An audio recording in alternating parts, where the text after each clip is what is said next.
Okay, cool. So I'm going to talk about LayerN. I'm one of the co-founders. My name is Dima, if somebody doesn't know. But before talking about like VMs in general, like wanted to set the setting is like to why we're focusing on multi-VMs, why are we focusing on building new VMs, why is it important, especially in the context of LayerN. So first is like why, right? Over there, let me sad. Want to take a look at like blockchain challenges, right? Like, and also think about it from first principles. Like, not coming up with this list because we just thought about it like sitting on the couch. We actually tried building blockchain applications. We talked to developers, faced all those challenges, and realized like, hey, like if this doesn't change, like we don't see a future in blockchain. We don't see a point in continuing this space. And so first one is like latency, right? So latency is super important and critical in financial world, right? We are dealing right now with blockchains which have like 400 millisecond block times, and in 400 millisecond block times, like market makers will lose money market making protocols. So you can't build an efficient order book if block times are not shorter, but like what you also end up with like is potentially an order book with like much wider spreads, worse liquidity. And as we know it, like we go on the street, like who will care more about decentralization or like losing less money when they trade? And effectively like 90% of population, probably much more than that, care more about not losing money than decentralization. So we're trying to solve both, and like I'll dive deeper into that. And the second one is throughput compute, right?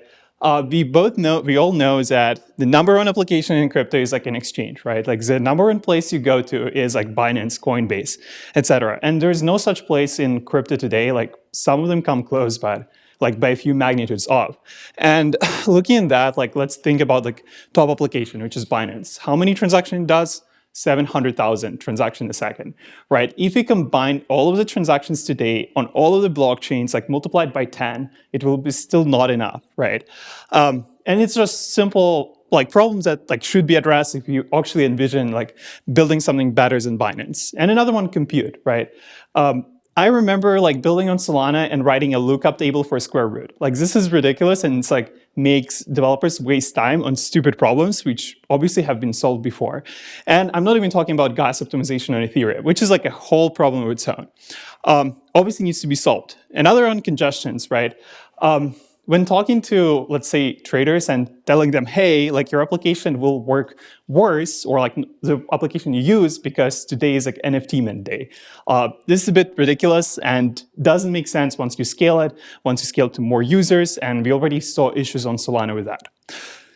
And the final one is like liquidity fragmentation and bridging, because most of these problems have been tried to address by building more rollups, more isolated applications, which results like in a problem where like if I'm using one application on one rollup and I want to use another chain, I need to wait 7 days to withdraw my money or use some bridging solution, which is all slow.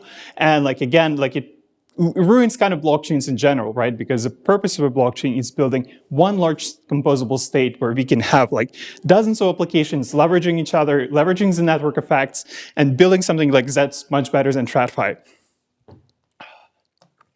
So now how, right? Like, so we're talking about all of these problems internally and started to think like, how can we actually address all of them efficiently? And so that's like where LayerN vision came in. And so what is LayerN? LayerN is a hyper-performant network of custom VMs, custom rollups connected with each other. We leverage optimistic execution, so we don't need to actually prove everything that we do. We don't need to run consensus to do every computation. What we do is that, hey, we will run like all of our applications optimistically, and then like if someone wants to challenge us, like if you want to come and challenge us, like you can do it. Like you can generate a proof like using risk zero, and we also like plan to support other systems as well to essentially enable a lot more rollups. Another part is like why I'm saying hyper-performant network of custom VMs. We're also collocating all the servers, meaning that if I have two exchanges, I can communicate with each other instantly, right? If I have a protocol on EVM rollup within LayerN, and then I have an exchange, I can instantly tap into that liquidity. And that can expand a lot more like into other VMs, like for example, market making rollup, right? You can deploy something that immediately provides liquidity on the exchange instantly without friction and providing a much better solution to AMMs because you can leverage more compute, right? Another part is like messaging queue system, which is more on like architectural side, where like essentially how do you achieve messaging between rollups? You maintain messaging queue between them, pass messages, confirm messages, deal with BFT consensus problems, etc. And obviously, once we scale to let's say like 100 plus rollups, right? What happens then is that like let's say 99 of these rollups want to talk to Exchange, right? You need to deal with congestions, like, and that's where we introduce routers. And I'll show you in a second like a quick diagram of LayerN, like where routers essentially are the parts of the network which are responsible to mitigate all of these issues, create a potentially fee market, or up to developers to decide like how they want to deal with like incoming traffic later down the line. And finally, all of it is made work by high throughput DA layers.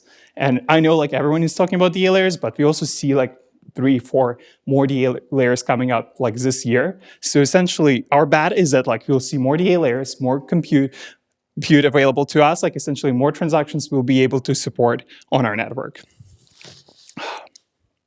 And so this is what we call StateNet. This is like a little picture. And the idea we can have like, let's say generalist VM, like EVM, SVM. Then we can have like an app-specific VM, right? And another app-specific VM. All of them can pass messages between each other. Like we add like routers in between, so those who can regulate different transaction passing. So in case like there's like a congestion, like the routers will handle and drop transactions from other users, right? Then we submit simply the data to data availability layers. And then like we submit all of it into security, right? On the security side, by security, I mean Ethereum, where essentially anyone can come in and challenge that. And we actually optimize to make sure that the proofs will be really short, so anyone can open their laptop and generate it within a few days. And so like, I guess like the first example of what we're doing is like the first custom VM that we're publishing is like Nord, where Nord is like it's the first rollup of its kind, like where we want to build a VM for next generation DEXs and SEXs, where we can solve this problem where DEXs today can only do a few thousand transactions a second at best and scale it to hundreds of thousands, right?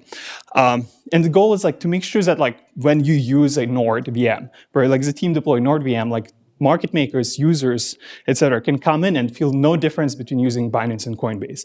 And so developers no longer need to make sure that they incentivize market makers enough. They no need to make sure that like they need to release their token to scale their product. They can purely focus on growing the exchange with the best framework while having sub 1 millisecond latency, hundreds of thousand transactions a second, hundreds of markets.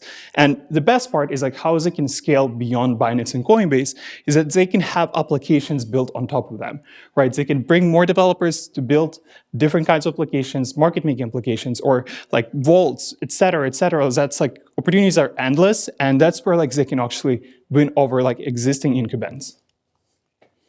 And so there's like a quick diagram of Nord, where essentially like one thing I'm going to say is that Nord is not paralyzed, unlike everyone is like talking about this year, and it's on purpose. Like you can't apply parallelization everywhere and achieve the best performance. You can't parallelize matching engine when you have any kind of like activity on a trading venue. Like you can't take one market and say, hey, I'm going to perform 2 transactions in parallel. But what we do here is that we actually do pipelining, right? The pipelining, I mean, is that like some parts cannot be parallelized in the application, but some can be separated, right? Once transaction comes into Nord, like it gets like verified, authenticated, but in the meantime, the transaction which came before that could be actually executed and matched against other orders. And then overall, like that transaction can go and be propagated across like all the databases to users and then eventually stored at the DA layer. And so by leveraging Nord like architecture, like we can demonstrate like, hey, like you can actually build applications comparable to Web 2 applications and leverage high throughput, leverage like low latency to build something that's like can actually compete.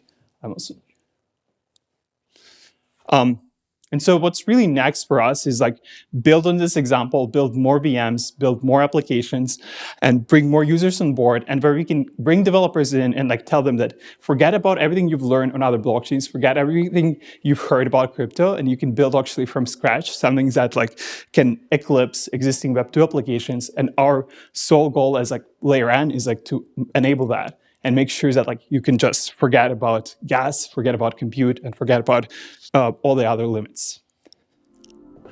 Yeah. That's it.